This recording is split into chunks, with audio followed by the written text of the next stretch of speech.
ఈరోజు రాష్ట్రంలో అనేక అంశాలు ఈ గుంపు ప్రభుత్వం ఏర్పాటైన తర్వాత, అంటే తెలుగుదేశం, జనసేన, బీజేపీ కలిపి ఒక గుంపుగా ప్రభుత్వాన్ని ఏర్పాటు చేసిన తర్వాత గత 2 సంవత్సరాలుగా జరుగుతున్నటువంటి అనేక అవకతవకలు, అవినీతి కార్యక్రమాలు జనం అందరూ కూడా చూస్తున్నారు. ఈరోజు డిఎస్సి గురించి ప్రత్యేకమైనటువంటి చర్చ జరుగుతుంది. అసెంబ్లీలో గౌరవనీయులు మంత్రివర్యులు లోకేష్ గారు, అలాగే ముఖ్యమంత్రి చంద్రబాబు గారు ఇద్దరు కూడా మా గురించి ప్రస్తావన చేస్తూ డిఎస్సిలో ఉన్నటువంటి కేటగిరీ వైజ్ లెక్కలు స్లైడ్ షో కూడా వేసి మరి చూపించారు.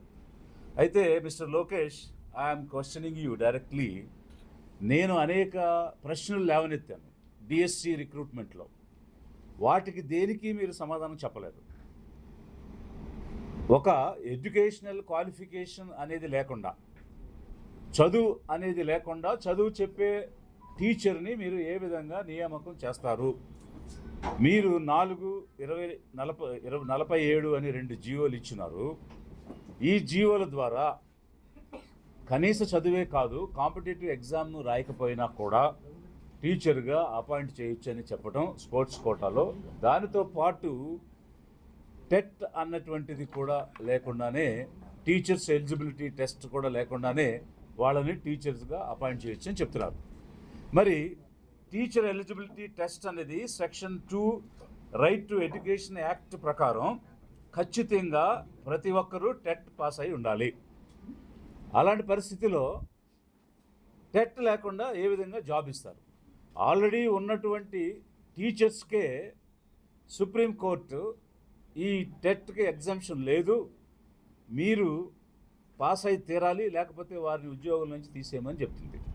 ఒకవైపు చట్టమేమో ఖచ్చితంగా క్వాలిఫికేషన్స్ ఉండాలని చెప్తుంది, ఎలిజిబిలిటీ క్రైటీరియా. మరొక వైపు సుప్రీంకోర్టు దాన్ని నిర్ధారణ చేసింది.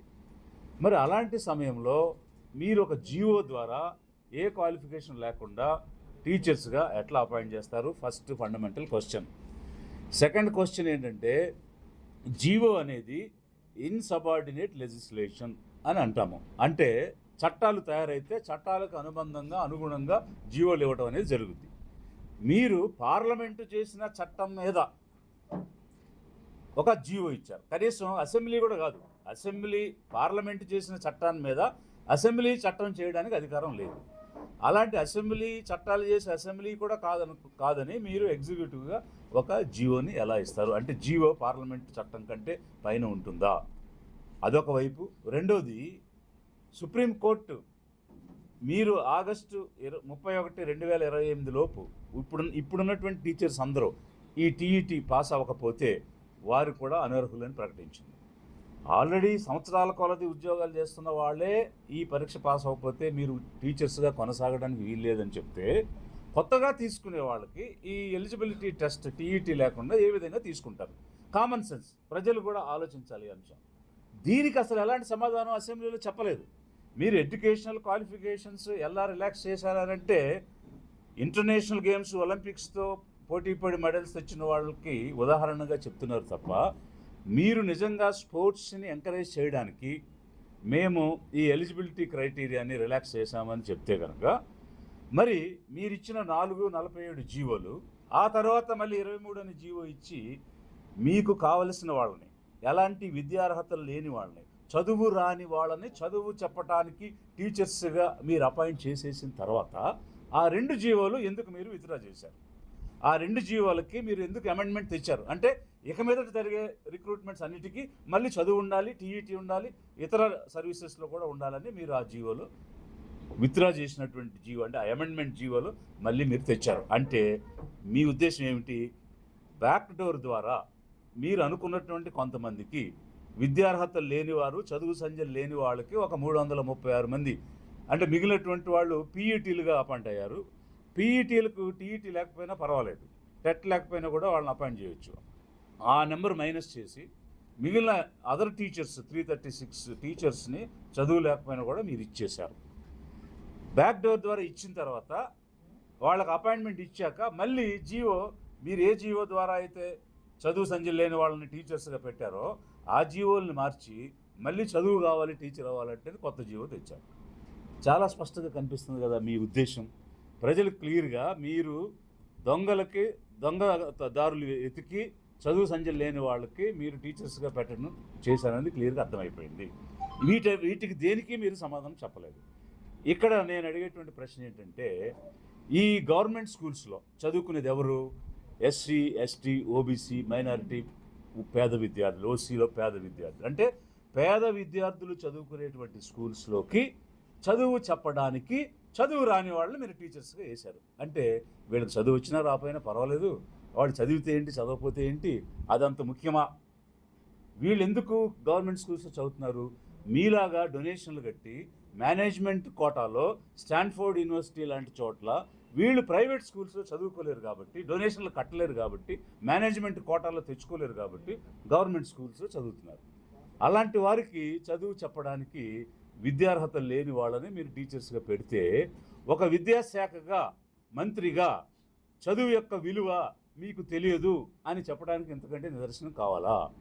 చదువు విలువ తెలిసే ఉంటే మీరు కూడా మామూలుగా సామాన్య ప్రజలు ఎలా అయితే మెరిట్తో అడ్మిషన్ తెచ్చుకుని చదువుకుని మార్కులతో పాస్ అవుతారో, అలా మీరు కూడా మెరిట్తో అడ్మిషన్ తెచ్చుకుని మేనేజ్మెంట్ కోటాలో డొనేషన్ ఇప్పించుకుని తెలిసినటువంటి వాళ్ళతో, లేకపోతే సత్యం రామలింగరాజు లాంటి వాళ్ళతో మీరు డొనేషన్లు కట్టించుకుని స్టాన్ఫోర్డ్ యూనివర్సిటీలో సీట్లు తెచ్చుకున్న విధానంగా వచ్చారు. కాబట్టి అలా వచ్చారని జనం చెప్తున్నారు కాబట్టి మీకు చదువు విలువ తెలియదు అని మేము అనుకుంటున్నాం. అందుకే చదువుల మంత్రిగా మీరుండి చదువు రాని వారిని టీచర్స్గా మీరు అపాయింట్ చేశారు.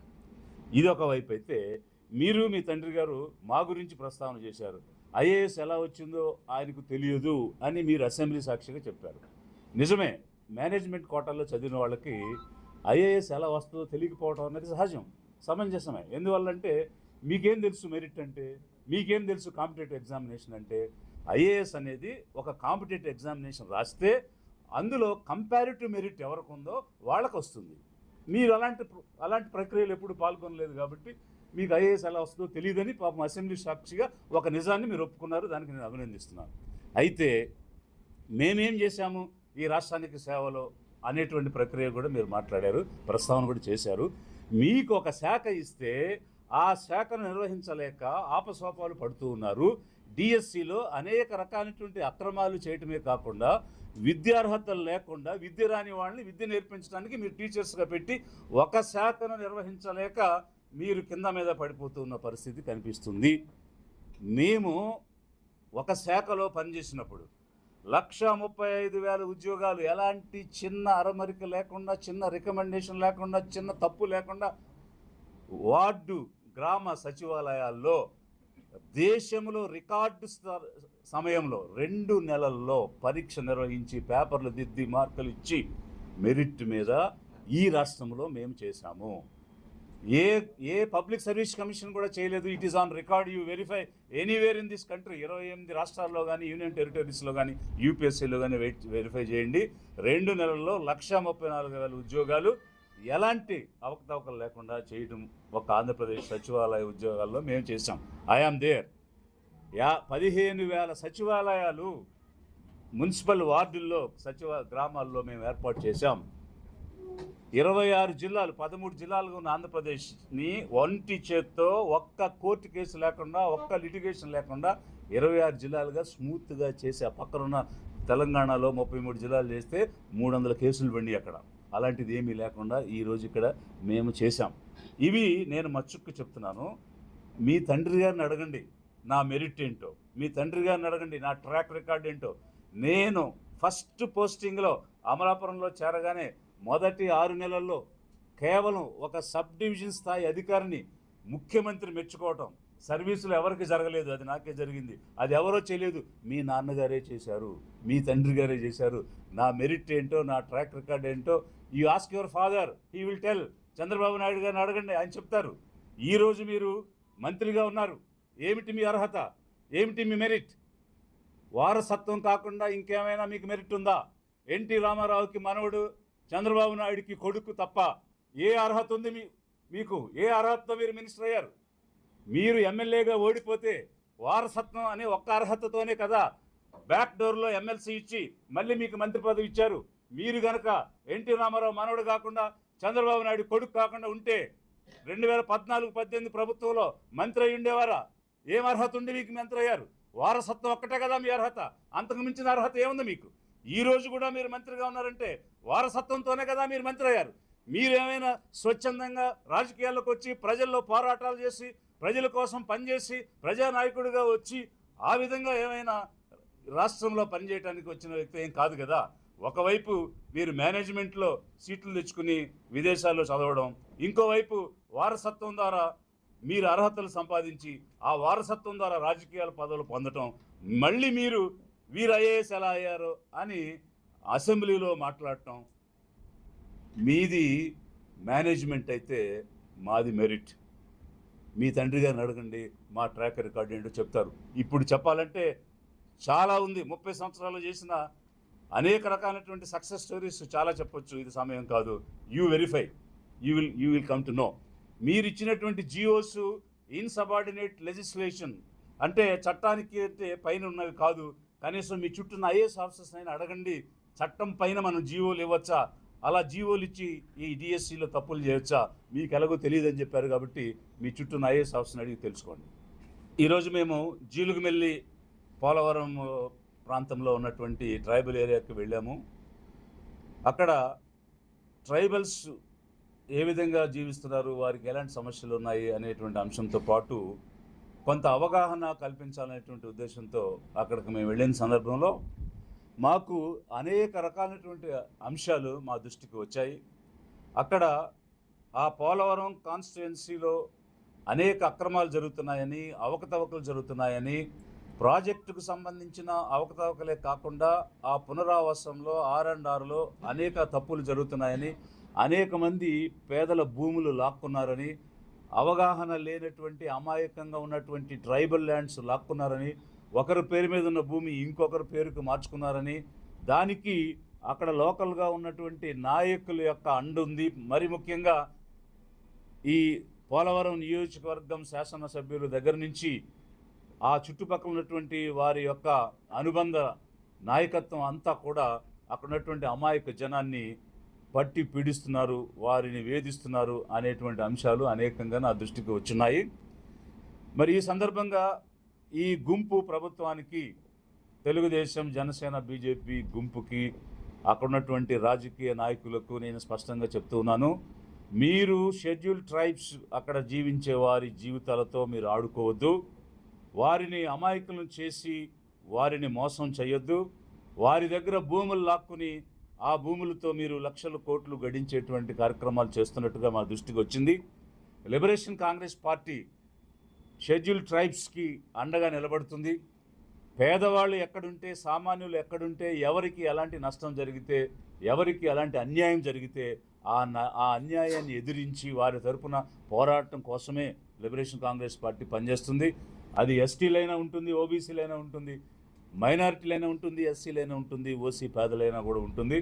అందులో భాగంగా ఈరోజు మేము పోలవరానికి వెళ్ళాము. పోలవరం నియోజకవర్గానికి ముంపు గ్రామాలకు మళ్ళీ ప్రత్యేకంగా ఒక బృందంగా వెళ్ళి ఆ గ్రామాలలో పర్యటించి వారికి ఎదురవుతున్నటువంటి సమస్యలు ఈరోజు ఏకరువు పెట్టినటువంటి బ్యాక్గ్రౌండ్లో మరింత విస్తృతంగా పూర్తి స్థాయిలో అధ్యయనం చేసి అక్కడ జరిగినటువంటి మోసాలను అరికట్టాలి అనేటువంటి ఉద్దేశంతో, వారికి న్యాయం చేయించడం కోసం పోరాడేటువంటి ఉద్దేశంతో లిబరేషన్ కాంగ్రెస్ పార్టీ సిద్ధపడింది. మేము రెడీగా ఉన్నాము. ఇది పోలవరం అనేటువంటి అంశం మీద మీకు చెప్పాలనుకునేది ఏమిటంటే, 2027కి మేము ఈ నిర్వాసితులకి పునరావాసం కల్పిస్తామని చెప్తున్నారు. ఇప్పటికీ 2 దశాబ్దాలు అయింది. 2 decades, 20 years దాటిపోయింది పోలవరం నిర్మాణం మొదలై. మొట్టమొదట యాక్ట్ ఏం చెప్తుంది? భూమి తీసుకున్న 18 నెలలకి వీళ్ళకి పునరావాసం కల్పించాలని చెప్తుంది. వారికి పూర్తి స్థాయిలో నిర్వాసితులందరినీ R&R కాలనీల్లో ఇల్లు కట్టి ఇళ్లలోకి చేర్చకపోతే మీరు ఇంపౌండింగ్ చేయకూడదు, వాటర్ నింపకూడదు ప్రాజెక్టులో అని చట్టం చెప్తుంది. అలాంటి పరిస్థితిలో ట్రైబల్స్ని గాలికి వదిలేసి 270 గ్రామాలు, 99,000 కుటుంబాలు ఈరోజు నిర్వాసితులుగా ఉన్నారు. ఇప్పుడున్నటువంటి లెక్క ప్రకారం ఇంకా 93,000 మందికి మీరు నిర్వాసితులుగా ఉన్న వాళ్ళకి పునరావాసం కల్పించాల్సి ఉంది. అలాంటిది చేయకుండా హడావుడిగా మీరు ప్రాజెక్టులు నిర్మించి నీళ్లు పెట్టినందువల్ల ఎలాంటి ప్రయోజనం లేదు.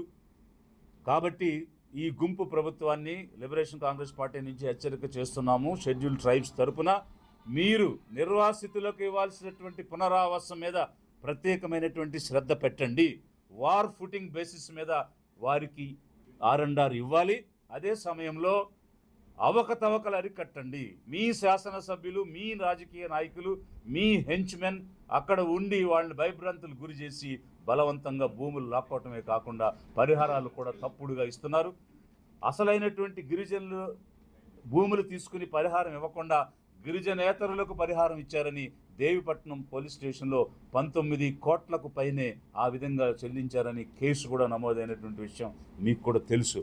కాబట్టి అవినీతిని అరికట్టండి, అరాచకం అరికట్టండి, షెడ్యూల్ ట్రైబ్స్కి న్యాయం చేయండి. లిబరేషన్ కాంగ్రెస్ పార్టీ వారికి తోడుగా ఉన్నది.